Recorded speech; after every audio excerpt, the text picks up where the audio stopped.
gouvernement Sama Lukonde va-t-il apporter ou susciter de l'espoir pour la République démocratique du Congo ou non? Madame, Monsieur, bonjour et bienvenue à cette deuxième partie de cette émission, La Relève, où nous allons continuer de discuter sur cette question avec les étudiants. En fait, merci beaucoup, s'il vous plaît. Je voulais juste préciser que l'honorable ne répond pas à d'autres questions. Entre autres, quand on lui pose 3 questions, il peut répondre les questions tout simplement de la dernière personne.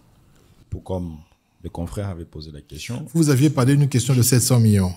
Des 700, des 1 milliard de dollars pour la guerre. Outre que ça, je parlais sur la nomination dont mon confrère... Voilà, je réponds rapidement. En ce qui concerne le budget de l'armée, je peux vous informer que nous sommes partis de 125 millions en 2016 à 404 millions en 2022 et que la prétention que nous avons dans le budget de 16 milliards, c'est que déjà au premier trimestre, je dois confirmer avec la Banque centrale, nous avons déjà près de 200 millions de dollars dépensés. Et à cette allure-là, jusqu'à la fin de l'année, les dépenses militaires peuvent facilement flirter avec 700-800 millions. Donc le chiffre de 1 milliard, nous allons l'atteindre. En ce qui concerne les ministres, partout au monde, vous avez des aspects politiques, autant vous pouvez avoir des aspects techniques. Quand vous prenez Donald Reagan, il n'était pas devenu président parce qu'il était outillé, c'était le plus intelligent. D'ailleurs, il n'avait pas étudié. Il était devenu président parce que dans son parti, il était le mieux placé. Et lorsque vous nommez un ministre, par exemple, aux hydrocarbures, parce que vous parlez de Bidimbo, ou que vous voulez nommer un ministre au ministère de la Santé, il ne faut pas nécessairement que ce soit un docteur. Parce que ce n'est pas comme ça que fonctionne la politique. Lorsque vous allez pour former un gouvernement, le gouvernement est issu de la majorité parlementaire, et lorsque un parti politique a un quota, par exemple, de 3 ministres, et qu'on lui donne le ministère de la Santé, et s'il n'y a pas de médecin dans son ministère, il ne va pas chercher un médecin qu'il va nommer ministre. Maintenant, ça ne veut pas dire que parce que vous êtes médecin, si on vous met au ministre de la Santé, que vous allez bien travailler. Parce que le ministère, ce sont des postes de management politique. Ça veut dire que vous pouvez être ministre de la Santé en étant économiste, mais être dans un cabinet où vous avez des spécialistes médecins qui vous accompagnent pour faire le travail. Parce que vous savez, lorsque vous êtes ministre, il n'y a pas que la technique, il y a aussi le management et il y a aussi des problèmes politiques à résoudre. Donc, il faut savoir que les postes ministériels sont exclusivement des postes politiques. Et lorsqu'on parle de postes politiques, pour y accéder, c'est aussi de la politique. Ce n'est pas des appels d'offres comme dans les entreprises publiques où on fait des concours et le plus intelligent, celui qui répond aux meilleures questions, qui répond mieux à toutes les questions, est nommé. Ce sont des postes politiques. Donc, si il y a la possibilité dans un parti d'avoir des personnes outillées qui sont désignées à occuper des postes de responsabilité, c'est le rêve de tous. Ça veut dire qu'on vous donne un ministère et on met la personne qu'il faut à la place qu'il faut. Mais malheureusement, même à l'étranger, en politique, vous pouvez vérifier, même en France, il y a un barème, même en Belgique, on fait un baromètre comme ça pour évaluer les ministres et vous constaterez qu'il y a des ministres qui sont comptés 2, 3, 4 sur 10, mais qui ne sont pas révoqués du gouvernement parce qu'ils sont arrivés là-bas par la politique. Donc, sachez faire un distinguo entre la désignation au poste ministériel et le fait d'être compétent pour le poste. Pour moi, c'est deux choses différentes. Ça peut arriver que ça matche, c'est-à-dire qu'il y a un équilibre et que vraiment ça concorde. Mais malheureusement, avec des faits politiques, on a bien vu ici un ministre, d'ailleurs, ministre Angojou, Maïb Sakaza, ministre Azarobet Adam, dans le ministre Ilukamba. Azarobet Adam n'a coin, Baïbissier qui est Motoyo comme ministre, il a insulté la personne que dit. Ça veut dire qu'on s'accorde tétiquant la Zosamam. Alors qu'en réalité, Chadar, il avait désigné ministre et il était pire que Boudimbo. Il était aux hydrocarbures. Il ne comprenait même rien. Maintenant, le tout, c'est comment est-ce que vous faites votre cabinet? Comment est-ce que vous apprenez sur le tas? Vous n'êtes pas censé tout savoir lorsque vous êtes ministre, mais vous avez l'obligation d'être bien entouré. Et puis, il faut pas oublier, dans chaque ministère, il y a une administration.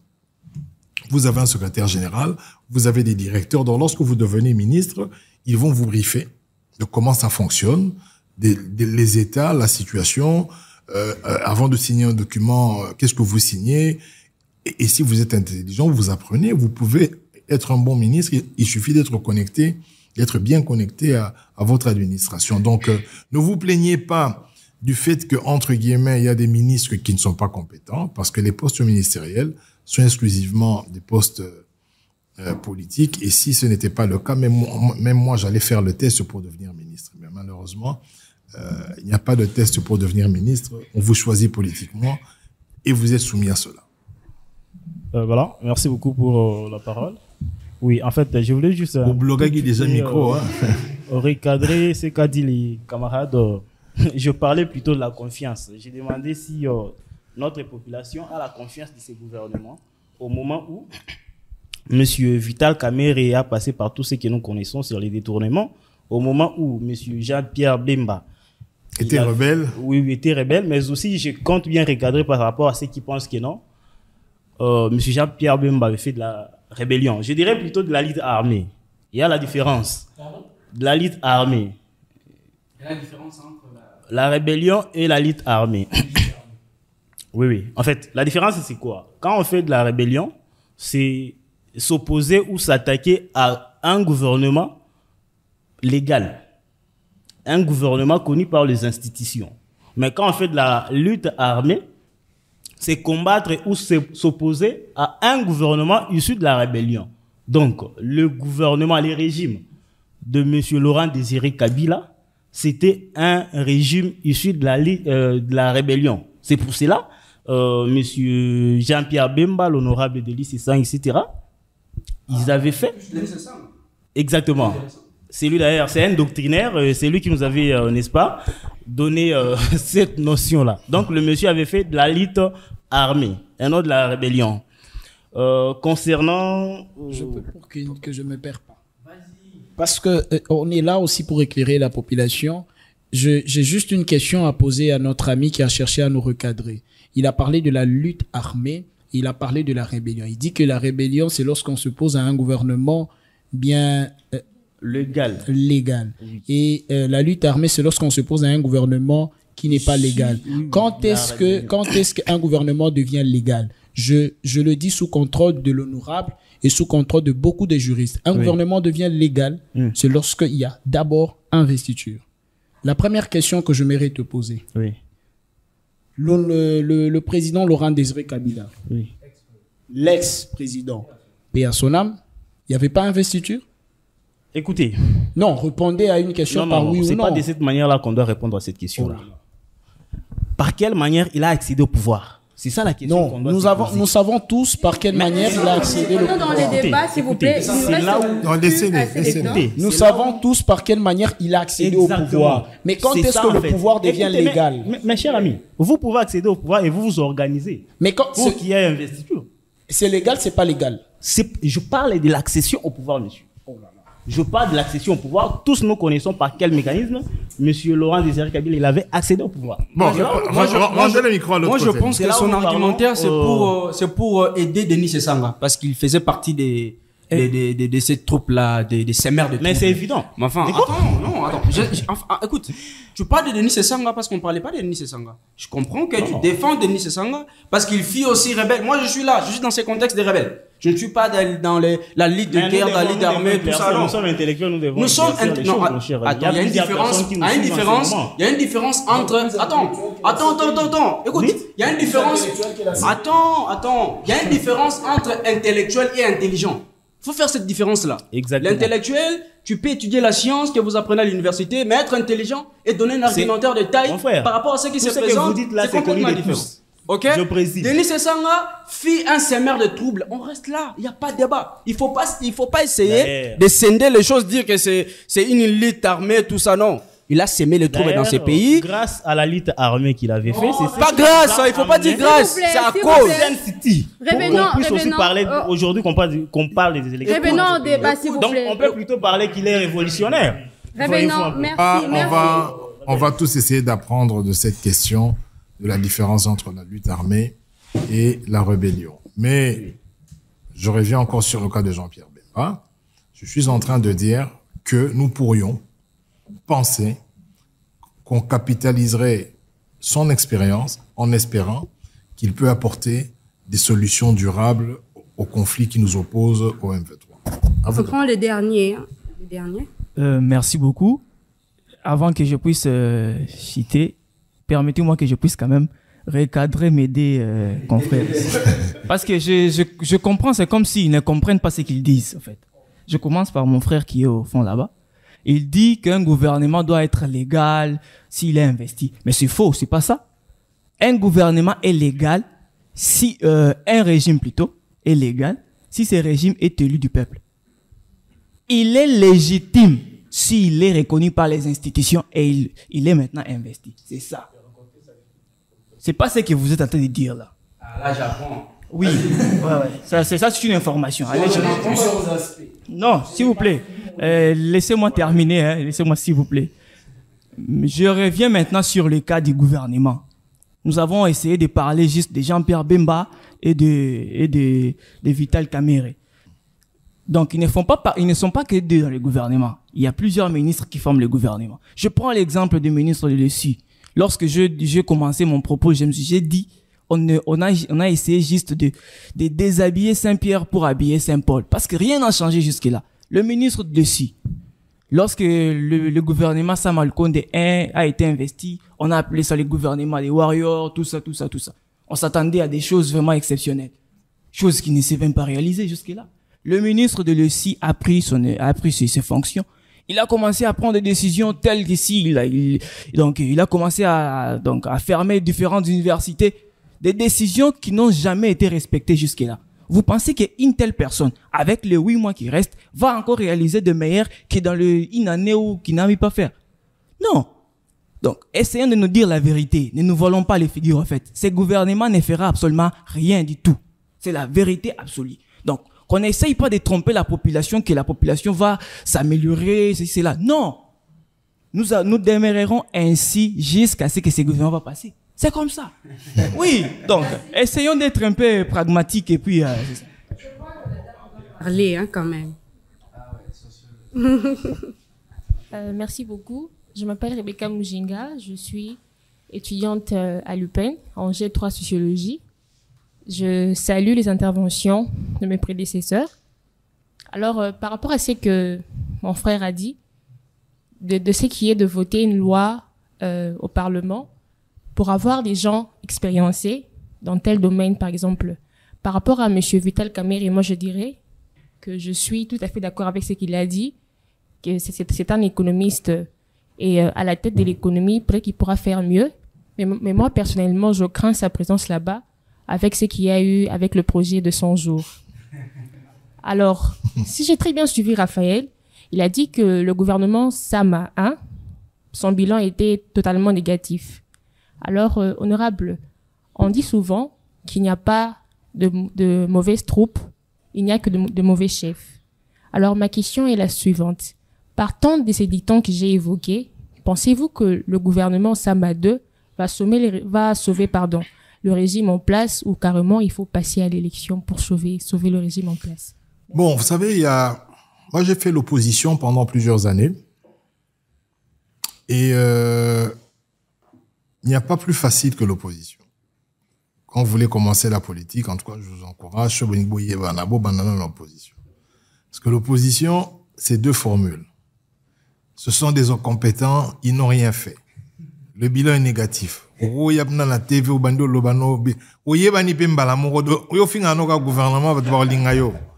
Ça, c'est bon. D'accord? Donc, ça, c'est un conseil que je vous donne. Ceux qui veulent faire la politique, banana opposition. La plus difficile des choses, c'est le pouvoir. Et depuis que je suis au pouvoir, pas moi Jean-Jacques Mamba, mais je parle du parti dans lequel je suis ou de l'Union Sacrée, au moins, que les Français, belé na robi mis en opposition, pour na robalo là, on a pouvoir et comme un kilo. Parce qu'il faut maintenant beaucoup plus réfléchir et c'est plus compliqué. C'est plus compliqué parce qu'il faut démontrer qu'il y a quelque chose de bien qui est fait. Alors que l'angambo opposant, pour venir dire à la télévision, bossel et loroté, c'est trop facile.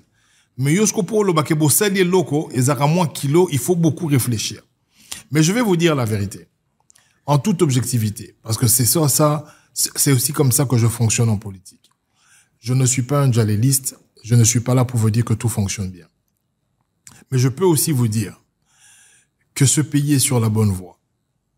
Malheureusement, le chef de l'État, qui a constaté lui-même au début de son mandat qu'il était mal entouré, a commencé, si vous voulez, autour de lui, à faire une forme d'assainissement, quoi qu'il ait fait tard, parce qu'il y a beaucoup d'erreurs qui ont été commises. Mais ça n'enlève en rien la volonté qu'il avait au début de son mandat de faire des choses au bénéfice des Congolais. Et je vais vous donner plusieurs exemples. Malheureusement, ce n'est pas l'objet de l'émission. Mais je ne parlerai que des chiffres et peut-être de quelques réalisations. Vous savez que c'est la première fois dans l'histoire de ce pays que nous ayons la prétention d'avoir un budget de 16 milliards. Je me rappelle, en tant que membre de l'ECOFIN, Tovanda, Toningeto, ça, le budget n'habitué à 7 milliards et tout ça, il nous a dit non, je ne prends pas ce budget-là. La loi de finances ne sera pas promulguée. Vous devez travailler et chercher des ressources supplémentaires. Avec l'aide d'Alinguete, nous avons cherché ces ressources-là. Et l'année passée, au mois de septembre, ce pays, pour la première fois de son histoire, a atteint 10 milliards de dollars de recettes. Quand on vous parle du projet des 145 territoires, c'est la première fois dans ce pays que vous verrez d'ici l'année prochaine, dans un territoire, vous verrez une école, vous verrez un hôpital, vous verrez un poste de police construit. Pourquoi? Parce qu'on a déjà dépensé plus ou moins 800 millions de dollars pour le faire. On ne va pas aller loin parce que tout ça, vous n'allez pas voir. Il suffit d'aller à l'UPEN, il suffit d'aller au campus. Vous avez vu les homes, pour ceux que vous êtes de l'UPEN. Vous avez vu les homes qui sont construits et la volonté qui est mise pour que les étudiants étudient dans des conditions qui sont meilleures. Et je ne vais même pas aller loin. Je peux rester ici à Delvaux. Le nombre de routes qui ont été asphaltées à Wakana-Sima, toutes nos routes qui étaient en terre battue, qui ont été asphaltées pour faciliter la circulation. Je peux vous parler de l'enseignement. Aujourd'hui, le problème de la qualité de l'enseignement pose un problème. Enfin, la situation de la qualité de l'enseignement pose un problème. Mais vous savez que cette année, et en 2022, nous avons pu accueillir 31 millions d'enfants. Alors que notre État n'était capable que de recevoir, pour ceux qui avaient les moyens, dont je parle des parents, ils ne recevaient que 12 millions. Ça veut dire que là, nous avons 20 millions d'enfants qui ont accès à l'école. S'ils n'avaient pas accès à l'école, ça serait 20 millions de chégués. C'est-à-dire, ça ferait 20 millions de chégués. Aujourd'hui, c'est 20 millions. Même s'il y a des efforts à fournir pour la construction des salles de classe, le salaire des professeurs, ces 20 millions d'enfants peuvent sortir de la maison le matin, maman l'accueille classe. Donc, je crois qu'il y a des choses à dire qui sont bien. Il y a aussi des choses à dire qui le sont moins bien, pour lesquelles il faut des améliorations. Mais ce serait quand même sévère, après tous ces efforts engagés, de dire que le bilan est largement négatif. C'est vrai que les gens, quand ils vont voter, ils n'ont pas tous ces chiffres-là. Azokeneko voter nanzala. Natongwa damete, azana kanda, il n'a pas de boulot, aza chômeur. Son bilan, c'est celui-là. C'est son ventre et le fait qu'il n'a pas de boulot. Mais lorsque vous prenez la situation de manière globale et vous verrez sur le nombre d'années, il y a par exemple un projet de la couverture de santé universelle. Ce projet-là va coûter des milliards de dollars, mais ça permettra à tout le Congolais de se faire soigner dans des bonnes conditions. Prenez l'hôpital du Cinquantenaire, qui a été fait pendant les 18 dernières années. Cet hôpital est indien. Mais lorsque vous allez à Mamayemo, vous ne verrez pas des Indiens là-bas. Tous les bâtiments qui sont construits, je ne sais pas si quelqu'un est passé là-bas pour voir comment est-ce qu'on est en train d'aménager Mamayemo. Et vous allez là-bas indien. Donc, on veut donner la possibilité à tous les Congolais de se faire soigner chez eux à des tarifs préférentiels et dans des bonnes conditions. Regardez les hôpitaux de référence. Maintenant, j'ai un hôpital de référence ici qui est à Delvaux ici. Et je viens même de constater que Kaiser, qui n'était qu'en ville, est venu aussi à Delvaux. Ça veut dire que quelque part, il y aura un moment donné où il faudra vraiment expliquer les choses telles qu'elles sont. Dans tous les bilans, il y a des faiblesses, et moi je reconnais qu'il y a des faiblesses, mais il faut aussi savoir que, en termes de liberté d'expression, les lots Badbako Taramaka, là, mais allez voir dans quelles conditions ces gens-là vivent, et vous êtes sûr que on a à Koti et puis à Bimi. Après les mobiles pour lesquels on les a arrêtés, on n'est pas tous d'accord. Outrage au chef de l'État et tout ce que vous voulez, on n'est pas tous d'accord. Mais à l'époque, les gens n'avaient pas le luxe d'aller à Makala. Mwambe Babou, on vient, on te prend à la maison, on te tue, Kutika Babumio. Rappelez-vous des opérations Likofi et tout ça. Rappelez-vous des fosses communes. Pendant les 4 années ici, la pire des choses qu'on a vues, y compris moi-même, Bakanganga n'a coupé. Mais à l'époque, regardez ceux qui ont été arrêtés pour des raisons politiques, ce qu'on en a fait. Il y en a qui sont sortis infirmes, avec de la chance au Bimi infirme. Si tu n'as pas de chance, tu meurs. Donc, nous sommes sur une certaine voie. Mais on ne peut pas reculer. Et cette voie-là n'est pas parfaite. Nous devons continuer à exiger la perfection. Nous devons continuer à exiger la performance. Mais nous ne pouvons plus revenir en arrière. Togogo zonge la budget ba 4 milliards te, togogo zonge la budget te ke bovandi boena ipen au mezalarate, na campus au mezate, na bambo kanya rien qui est fait. On ne peut plus revenir. On est à un certain point, mais on n'est pas satisfait. Cherchons à avancer que de chercher à être nostalgique pour revenir dans Mamakala. Donc aujourd'hui, on n'a pas une émission sur le bilan. Si vous voulez programmer une émission, on va parler parce que j'ai tous les chiffres qu'il faut pour vous aider. Mais ce n'est pas facile. Je ne suis pas de ceux qui vont vous dire que tout est bon, que non. Mais je veux aussi vous dire que pour votre avenir, ce qui est entrepris aujourd'hui, dans 3-4 ans, portera des fruits et vous verrez que même les médecins, le barème des médecins a augmenté, le barème des policiers. Je connais tous les barèmes. Les médecins sont mieux payés, les policiers ont eu une augmentation et d'ailleurs, je vois que les professeurs, reçoivent 484 000. En avril, reçoivent 500 000. Donc, il y aura 50 000 francs qui seront augmentés à leur salaire. Dans 4-5 ans, si nous continuons avec cette allure, je vous promets que ce pays ira mieux qu'il y a 10 ans, qu'il y a 15 ans. Et après, comment c'est? Merci beaucoup. Mais là, soyez, on va terminer par lui, comme ça on aura 2 émissions de 40 minutes. Merci beaucoup. J'ai comme l'impression qu'il y a quand même eu des attaques personnelles parce qu'on a avancé des idées, mais après, il y a des gens qui veulent non seulement attaquer sans avoir la maîtrise de la notion. Avant d'atterrir sur le terrain sur lequel j'aimerais parler, j'aimerais renvoyer à notre ami de lire la notion de la légalité et la notion de la légitimité. C'est 2 notions différentes. C'est bien de comprendre et de le lire avant de le dire. Alors, j'ai entendu plusieurs qui ont parlé du gouvernement.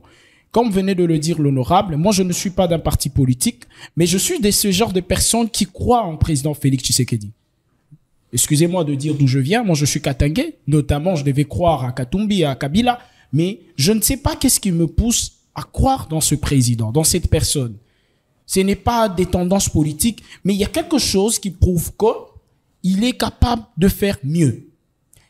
L'honorable venait de le dire aussi. Il était très mal entouré au début. Mais si vous comprenez, si vous êtes en train de suivre le chemin qu'est en train de prendre le président actuel, vous allez constater que il a cette envie, il a cette détermination, il a cette douleur de faire mieux, mais il y a beaucoup de choses qui le limitent. Et là, vous allez, je vous renvoie au point de presse que le président Joseph Kabila avait tenu, qu'il manquait 15 collaborateurs.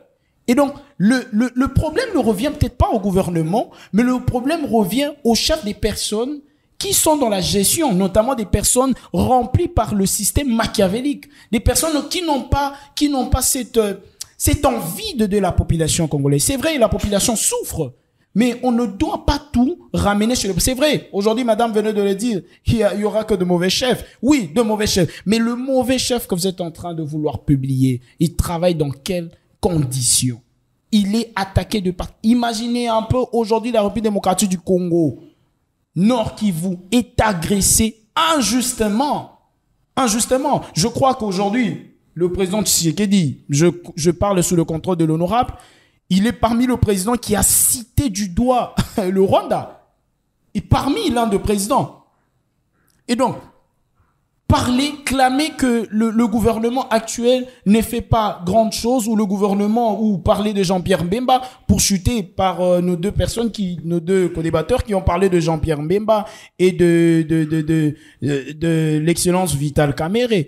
Écoutez, je ne connais pas personnellement Jean-Pierre Mbemba, mais lorsque on voit l'apparence de Jean-Pierre Mbemba, lorsqu'on voit sa manière de faire les choses, nous avons quand même la foi qu'il y a des choses qui vont aller de l'avant. Je vous rappelle qu'il est le 3e ministre de la Défense dans ce régime.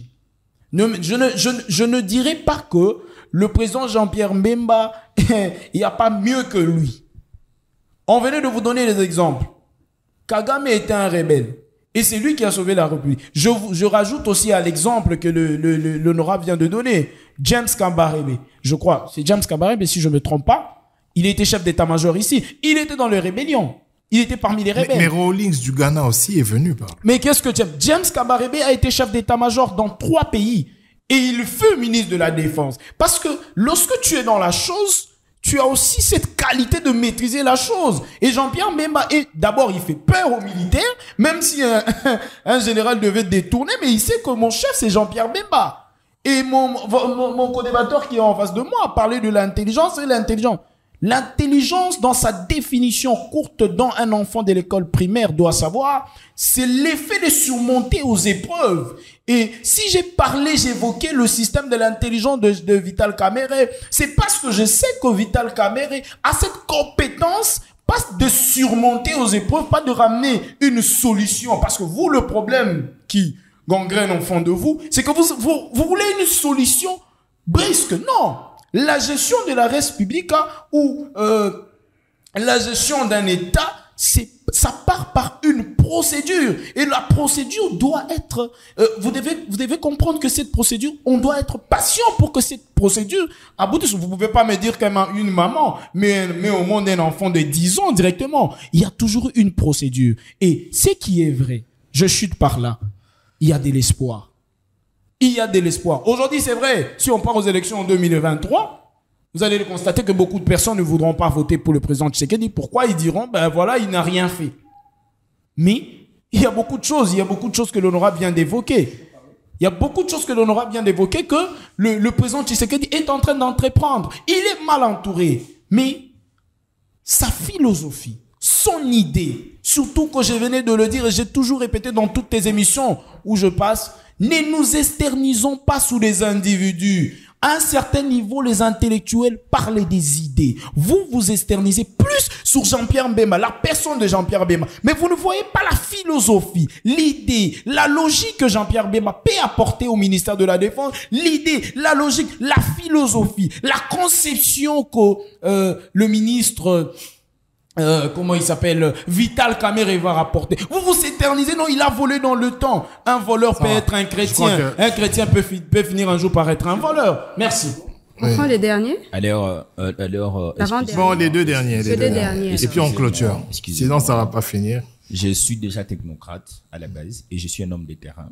On m'appelle l'homme de Bolimomaka, c'est lui laissé. Et Rezma, il vient de préciser, ça sera une attaque personnelle. Il vient de préciser qu'on a eu 3 ministres de la Défense, dont le premier ministre de la Défense d'Ilou Kamba, c'était son père qui a échoué. Merci. Alors, il y a une chose. Le père de qui? Lui. À son papa, ok. Il doit retirer. C'est Nathan Sandé, touche personnellement à la famille. De l'ex-ministre de la Défense qui avait échoué. Non, il est mort, il faudra retirer. C'est notre papa. Là, c'était Mouzé qui est déjà mort. Non, je te demande de retirer. On est ici dans un... Là, tu attaques dans un débat. Ça va, retire, avançons. Je retire, c'est un père, je suis Katangé, il est de Malembankoul, je suis de Kabongo. Okay. On est venus tous ensemble de Lubumbashi. Okay. Mais honorable, je suis étonné.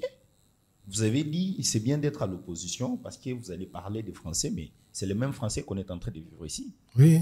Vous êtes en train de nous parler des Français en nous parlant de 16 milliards. Donc, on ne sait pas c'est quoi. Ici, vous nous expliquez, ce sont des propositions. On a atteint 10 milliards, on a fait ceci. Mais honorable, quelles sont les routes dont vous nous parlez? Moi, j'habite Fuma Bokassa, à la première. À l'époque, je ne manquais pas du courant. Mais aujourd'hui, je vous jure, je commence à me déplacer pour aller repasser. Soit tu dois repasser, je ne sais moi où. Aujourd'hui, on a un problème d'eau. Avant que je ne puisse me laver ce matin, je suis sorti avec un seau, s'il vous plaît, en pleine ville. J'habite quelque part à quelques minutes du centre-ville. Et moi, j'utilise l'eau de forage. Tout ce que vous dites là, je ne sais pas c'est où. Descendez à Kimbantseke. Peut-être vous pensez que Kinshasa, c'est Delvaux ou je ne sais moi, Gombe. Aujourd'hui même, la République de la Gombe, qui était plus propre, elle est devenue sale. Allez juste tout simplement ici à Joli Park, à l'entrée de la présidence. Ça va, je vais résumer. Je vous réponds. Honorable, je suis tellement étonné et surpris d'entendre ce que vous dites. Vous nous comptez. Non, je vous réponds, il va clôturer. Je vous réponds, puis il va clôturer. Et je répondrai, on termine. Je suis très content que vous fassiez ces observations. Et vous savez, moi, on peut discuter comme ça jusque demain matin. Je suis très à l'aise. Il n'y a pas de souci. Prenons les problématiques énergétiques. Courant, eau.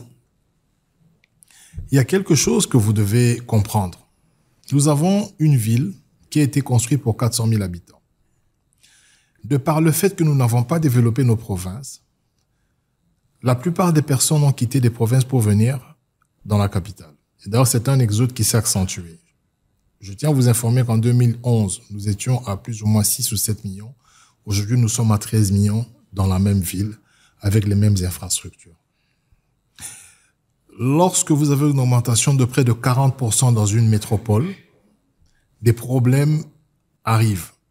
Il y a des problèmes de raccordement électrique, parce que la consommation doit s'accroître. Et puis, généralement, ce sont des raccordements frauduleux.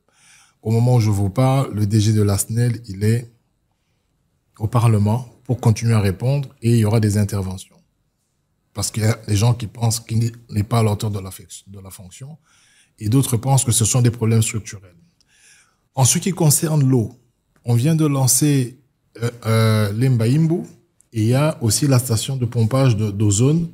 Aujourd'hui, jusqu'à l'IPEN, maintenant, les gens ont de l'eau avec une grosse pression, ceux qui n'avaient plus depuis plus de 10 ans, avec une grosse pression dans les robinets. Parce que l'eau a été rétablie et à l'Embaimbu, c'est la même chose. Il y a maintenant de l'eau à forte pression. Et on va encore construire ce genre de centrale dans les provinces. Quel est notre problème aujourd'hui? Vous avez une population qui augmente de manière exponentielle, ce qui est une vérité. Et en contrepartie, vous avez des richesses qui augmentent, même pas de façon linéaire, mais en dents de scie. Pour que vous compreniez la situation.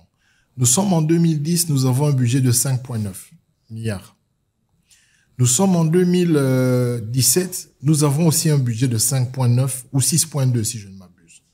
Mais entre 2010 et 2017, la population augmente de 30 millions. La conséquence logique, c'est que la population devient plus pauvre. Parce que pour le même budget ou les mêmes recettes, en termes de prestations pour les concitoyens, vous avez une assiette élargie. Place Bozaki, 60 millions, Bokomi 100 millions pour le même budget. Ça veut dire que si vous repartissez par individu en termes de prestations, vous devenez plus pauvre. Lorsque la pandémie Covid est arrivée ici, quelle était notre capacité d'accueil respiratoire dans la ville de Kinshasa? Il y avait combien de lits qui étaient disponibles? Donc, je veux que vous réfléchissiez aussi en tant que dirigeant. Le budget, c'est une prétention. Ça veut dire quoi? On se lève le matin, on dit, dans le secteur minier, cette année, on doit tout faire pour gagner 5 milliards. Avec les entreprises publiques à travers la DGI, on va gagner 4 milliards. Avec la DGDA à l'importation, nous allons gagner 3 milliards. Avec les taxes parafiscales, la parafiscalité, donc tout ce qui est des gérades, nous allons gagner 3 milliards. Vous faites votre plan et vous dites que cette année, on doit tout faire pour avoir 16 milliards. Même en Europe, le taux d'exécution du budget n'est pas de 100%. Vous pouvez avoir une prétention et puis à un moment donné, vous atteignez 80%. Ça, c'est notre prétention. La loi de la reddition des comptes, c'est ce que nous arrivons à réaliser. C'est-à-dire, après avoir prétendu gagner 16 milliards, au 31 décembre 2023, finalement, nous avons gagné combien? Et c'est cette loi de reddition des comptes qu'il faut inspecter, qu'il faut vérifier parce que elle indique d'une part ce que nous avons réellement collecté et d'autre part ce que nous en avons fait, c'est-à-dire au niveau de la dépense. Alors, je reviens sur le projet des 145 territoires. Ma foi, ce que nous vivons ici à Kinshasa, Ndengozo Kendekore passé, Ndengozo Zoma une difficulté, c'est parce que la ville de Kinshasa est surpeuplée. Vous voyez aujourd'hui, lorsque vous quittez Delvaux, si je décide de venir vous voir où vous habitez, Kimbanseke, Massina, Limete, j'en ai pour 2 heures, 2 heures et demie. Ce n'est pas le fait du gouvernement. Ce n'est pas parce que le gouvernement est incompétent, parce que je vais vous expliquer qu'à la ville de Lagos, qui est une économie plus florissante que la nôtre, Bami Tukebimara perna impair. Lorsque vous êtes au Japon, 2e économie, 3e économie mondiale, toutes les voitures ne sortent pas le même jour. Bana Banzela et tout ça, on vous dit qu'il y a telle catégorie, Bino Bobabimisa voiture, Namno lundi, Obarobimisa mardi, c'est comme cela qu'on résout ces problèmes-là, parce qu'à un moment donné, il y a des limites. Et aujourd'hui, notre gouvernement provincial n'est pas en mesure de nous faciliter, de rouler et à fond la Banzela parce que la population est nombreuse. Donc, l'alternative, c'est laquelle? Lorsque nous allons continuer à développer les provinces, lorsque tous les médecins vont accepter d'aller... Vous savez, nous avons tous les médecins, les avocats, les magistrats, aller au TGI Gombe. Au Koutanakati, il y a bureau à magistrat qui est le quart de ce bureau. Vous allez trouver 10 personnes travailler. Parce que les magistrats ne veulent pas aller travailler en province. Pourquoi ils ne veulent pas aller travailler en province? Parce que les conditions dans les provinces ne sont pas réunies. Dès lors que nous serons en mesure, au travers des projets genre Abassa 45 territoires, de faire en sorte que toutes les provinces soient développées au même niveau, vous n'allez pas quitter Lubumbashi pour venir étudier ici.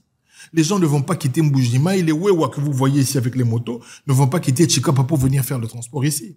Donc, nous devons réfléchir comme des dirigeants. Cette problématique-là s'impose à nous. La réalité dont vous parlez, elle s'impose à nous. Elle n'est nullement liée à une forme d'incompétence, mais nous avons un retard de développement qu'il faut combler. Et comment est-ce que nous le comblons? C'est en créant de la richesse et de la valeur ajoutée dans l'ensemble du pays. Je vous donne un dernier exemple de la SNEL. Maintenant, ils sont en train de faire quoi? Il y a une très grande station voltaïque au Bazosa, là, il y a un panneau solaire pour permettre à ce que le courant. Ce courant, Kotimbandaka, ce qui n'a pas de Ndouville, les gens vont quitter ici. Si, par exemple, RTL va s'installer là-bas, une grosse industrie va là-bas, les gens vont quitter la ville. Et en ce moment-là, vous verrez que nous aurons une capitale peut-être de 4-5 millions d'habitants. Ça permettra à la SNEL de mieux faire son travail. Je viens de faire 7 mois pour avoir un câble. Il y a une station qu'on a pour la Lou 2, ça lit 8 mois, la problème à courant. Mais lorsqu'ils sont partis, vous savez ce qui se passe? Les gens d'abord ont construit de manière anarchique parce que place à retombe les athées, où il y a Bendi courant Awa, où il y a Bendi courant Muninga, où il y a Bendi courant Muninga. Alors que cette station-là, pour on a abonné à SNEL, baby va baza 1000, alors que sur la station, va baza greffé baza 4000. Comment vous en a problème à couranter? C'est la même chose avec l'eau. Les tuyauteries que vous voyez à Mayo à Régie des eaux, la plupart datent des années 60. Il n'y a que 2-3 ans qu'on a commencé à penser, vous avez vu les gros travaux, on avait stocké à Météo, pour refaire toutes les tuyauteries et faire des stations d'épuration d'eau. Donc, arrêtez de tirer sur votre propre pays, apprenez à le connaître et à le comprendre d'abord. Parce que demain, ça peut être vous. Le jour où on a déjà SNEL, tout le monde dira que vous êtes incompétent. Pour expliquer pourquoi vous avez changé, mais jusque-là, vous n'arrivez pas à nous convaincre comme quoi ce que vous dites, c'est la réalité. Ce n'est tout simplement comme des budgets que vous nous dites, il y a un budget de 16 millions. Non, on aura d'autres émissions. Moi, je vous encourage à ce que vous allez une émission sur cela. On va discuter, il n'y a pas de problème. Quelques phrases, d'abord, mon ami. Non, évitez, comme on conclut. Je veux juste recadrer. Moi, je ne t'attaque pas en tout cas. Je ne suis pas dans ce débat-là. Et je vais recadrer quelque chose. Disons, Monsieur Félix a la volonté de diriger, tu prêches. Moi aussi, il n'y a pas de pasteur. Oui, attends, s'il te plaît. S'il n'y a pas de pasteur, il n'y a pas la Bible, ok? On ne dirige pas un État sous les émotions ou la volonté. Tu viens de chez toi, tu te dis, ben voilà, j'ai la volonté d'arranger cette route. C'est pas comme ça qu'on dirige un État. Tu dis de faire un débat, des idées, un débat, je ne sais pas moi, c'est scientifique. On les fera. S'il y aura... Non, on est là tous les vendredis, donc on peut en parler, il n'y a pas de problème. Pas de problème. Ok. Non, c'est ce que tu as dit. Lorsque tu parles des débats... Non, je n'ai pas dit les débats je n'ai pas dit des idées. J'ai dit externisons-nous, pas un débat, externisons-nous sous les idées. Mais non pas sur les indices. Il y a toujours des cas. Lorsqu'on dit quelque chose, on suppose que tu as dit parce qu'il y a quelque chose qui s'est déjà passé. Je ne suis pas là. Ok. Monsieur Félix a la volonté. Monsieur Félix a la capacité. Monsieur Félix a l'amour. Tout ça, non. La notion de la responsabilité implique la compétence et la légitimité. Vous dirigez sous les émotions. L'honorable a dit, à l'UPN, on a construit les hommes. Mais non, on n'a pas construit les hommes. On a modernisé. C'est copié-coller avec Kabila. C'est Kabila appelé la révolution de la modernisation. Il n'y a pas la construction à l'UPN. Le bâtiment là que vous voyez, que vous mettez sur l'Internet.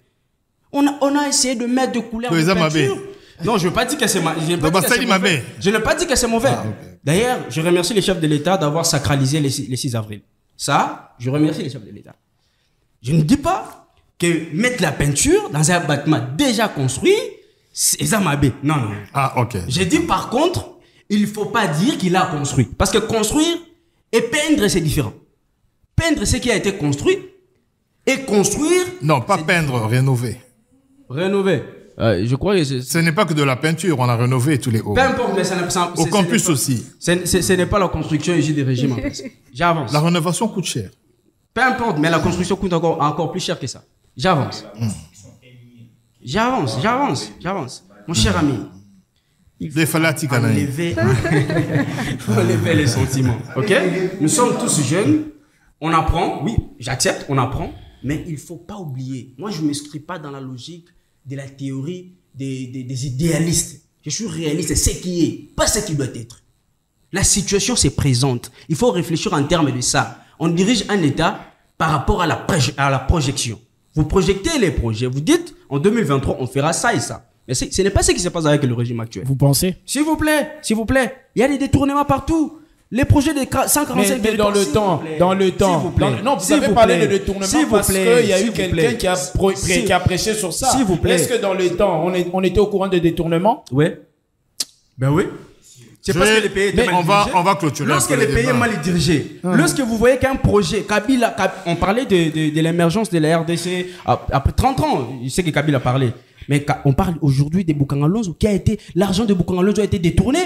Peut-être la justice n'est pas saisie de cette affaire. Non, tu as posé la question de détournement de la justice. Bon, on va clôturer. Je disais ceci. Vous avez l'énergie, vous avez l'intelligence, et vous êtes dans votre époque, mais vous n'avez pas encore pris les responsabilités. Et donc, on peut aussi comprendre que, bon, vous avez des réactions assez énergiques pour juger. Je suis de l'Union sacrée et j'évite de parler du président de la République. Je ne suis pas là pour vous prêcher le président de la République. Vous voulez qu'on parle des faits, on peut parler des faits. Vous savez, nous avons fait quand même plus de 15 ans dans ce pays où vous n'avez vu personne aller en prison ou un procès télévisé autour des détournements. Ce qui est un procès didactique qui permet à tout le monde de s'intéresser à la gestion de la chose publique. Vous n'avez jamais vu autant de personnes aller en prison pour la mégestion. On a vécu ça pendant 18 ans. Les gens ont détourné des millions, et d'ailleurs, ils ont été promus. Personne ne les a inquiétés. Aujourd'hui, beaucoup sont allés en prison, beaucoup en sont sortis. Mais sur le plan didactique, nous sommes tous au fait de l'intérêt que nous devons avoir sur la gestion de la chose publique. Parce que la chose publique, les deniers publics, nous appartiennent tous. Nous sommes tous des Congolais. Et chacun de nous, même lorsqu'il achète de l'eau, il paye l'impôt quelque part. Et ça veut dire que nous sommes tous des contribuables. Et l'argent du contribuable doit être bien géré. Aujourd'hui, c'est avec pincement de cœur que je réalise que vous minimisez l'accès de nos enfants à la scolarité. J'ai l'impression que vous pensez que c'est quelque chose de banal. Il y a 55 000 enseignants qui ont été engagés. Et vous qui êtes l'avenir de demain, si cela n'est pas fait, et si cela n'est pas pris au sérieux, partout au monde, l'enseignement primaire est gratuit. Si cela n'est pas fait, si cela n'est pas pris au sérieux, cela veut dire que notre pays était appelé à disparaître. Vous savez, les personnes qu'on recrute dans les groupes armés, ce sont des jeunes qui sont déscolarisés, qui sont déconnectés du système scolaire, qui étaient des bandits dans la rue et à qui vous pouvez facilement donner une arme. Et nous pleurons ici parce que notre pays est toujours en proie à des conflits armés. Donc, si vous voulez parler des réalisations, engager 55 000 professeurs, permettre à 31 millions de nos enfants d'aller à l'école, pour moi, ce n'est pas une idée, c'est un fait, c'est une réalisation. Maintenir le cap et la discussion dans le cadre syndical avec les enseignants qui ne sont pas fortement rémunérés. En 2015, ils gagnaient $101. Aujourd'hui, ils sont à $248, ce qui est largement insuffisant, mais ils vont progresser jusqu'à $400-500 à l'horizon 2024. Ce sont des efforts qui sont fournis pour maintenir le socle de la relève de ce pays. Ce ne sont pas des idées, ce sont des faits. Maintenant, vous dites, oui, rénover, ce n'est rien. D'accord, mais ça pouvait ne pas être fait. Vous dites, quelle route a été faite? Mais si les gens qui sont à Mokali, les gens qui sont à Terre Jaune, je ne parle que de la capitale, vous pouvez aller même vérifier à Bukavu, vous pouvez même vérifier à Mbandaka, ils n'avaient jamais vu de route à Gemena, ils n'avaient jamais vu de route asphaltée. Aujourd'hui, il y a des routes asphaltées à Gemena. Ils n'avaient jamais vu une université. Regardez même l'aéroport de Kisangani, qui sera même plus beau que l'aéroport de Kinshasa. Ce sont des choses, ce sont des faits. Mais loin de moi l'idée de vous dire, et on n'est pas en campagne électorale, que c'est parfait. Mais le problème, c'est la consolidation des acquis. Lorsqu'à chaque fois qu'un nouveau président arrive, nous avons tendance à dire que l'ancien président n'avait rien fait, eh bien, le nouveau président aura comme réflexe de faire autre chose au lieu de continuer ce qui est déjà fait et de renforcer ce qui est déjà fait. Vous savez, Mobutu, quand il partait, on a dit attendre Zindia remplacer, il faut Kende. On avait faim, on n'avait pas de travail, mais il n'y avait pas de rébellion. Il n'y avait pas de guerre. Les seules personnes qui nous dérangeaient, c'était les BCRS. Quand on a besoin d'identité, on a besoin de tout ça. Mais quand Mobutu est parti, comment on la paix? Mobutu n'a pas toi qui vous. Mobutu a fait 32 ans ici, il n'y avait pas ce genre de bêtises. Sans préparer l'avenir. C'est ce que je dis. Il n'y avait pas ce genre de bêtises. Donc, il était question pour nous, d'ailleurs, tout le monde a que Kabila Zoya et Zoya l'armée étrangère, de privilégier les solutions en interne et de le bloquer. Parce que c'est le premier réflexe de Tshisekedi de lui dire, écoute, le rôle est nabatu oyo, bapeso facture, hein, bazonga. Bazui Tshisekedi babwa qui est na relégation, et puis voilà les conséquences. Ça fait 20 ans que ces gens-là ne veulent plus partir. Bah, ça, la rébellion, pas bazo ba richesse, pour batondité. Donc, réfléchissons comme des dirigeants. La négation n'est pas une bonne chose. La seule chose qu'il faut faire, c'est l'évaluation. Est-ce que tout ce qui a été promis a été fait? Non. Où nous en sommes? Nous sommes au point X. Est-ce que c'est possible d'aller au point Y, d'aller au point Z? Oui, c'est possible. Pour y arriver, qu'est-ce que nous devons faire? Une société progresse de cette manière-là. Une société ne progresse pas en disant, lui, il est nul, il n'a rien fait, on doit tout recommencer, on doit reconstruire le pays. On va reconstruire le pays combien de fois? Nous devons consolider ce qui est fait, améliorer ce qui est fait et aller de l'avant. Donc, pour ceux qui souhaitent avoir un débat sur les réalisations, sur le bilan et tout ça, mettez ça dans le groupe, on peut le faire. Voilà, le débat était vraiment houleux. Vous l'avez sans doute compris, c'est déjà la fin de cette émission La Relève. Au prochain numéro avec le même plaisir. Au revoir.